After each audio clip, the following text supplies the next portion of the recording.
Hey guys, it's Holly Davis here, and I'm a divorce lawyer here in Austin, Texas. I want to break down a big fat lie for you guys. And that big fat lie is that love is easy and that marriages are just like these fairy tales. So I want to break that down for you guys because I get a lot of people that come into my office and they're dealing with probably decades worth of problems in their marriage. And I think it's important for you to know that myth that love is supposed to be easy, or it's supposed to be as wonderful as it was the first, say, 10 years of your relationship. And the truth of the matter is that that's just not true. That's a lie. And before you get to my office and before you talk to a divorce lawyer, you should know this.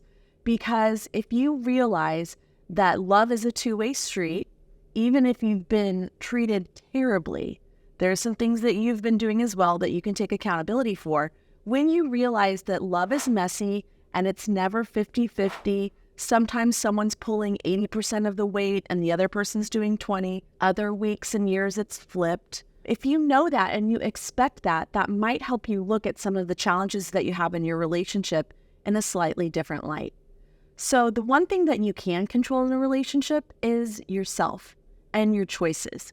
You can choose to listen, you can choose to learn and grow about, yourself and what makes you feel loved, and you can learn to reciprocate that as well. These are things that you can control. You can't control your partner, your spouse, your kids even.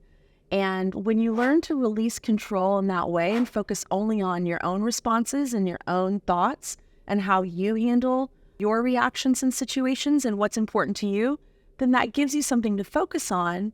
And it also helps you understand that you're in the middle of something that's supposed to be messy. So before you hire that divorce lawyer and head into my office, just take a step back for a second and ask yourself, do I have unrealistic expectations about how perfect this relationship is? Do I think that a fight is a failure? If you do, just check yourself on that, because sometimes communications are muddied, sometimes fights happen, but it's not the end of the world. It's never, ever perfect. And it's never 50-50 every day. I hope this helps.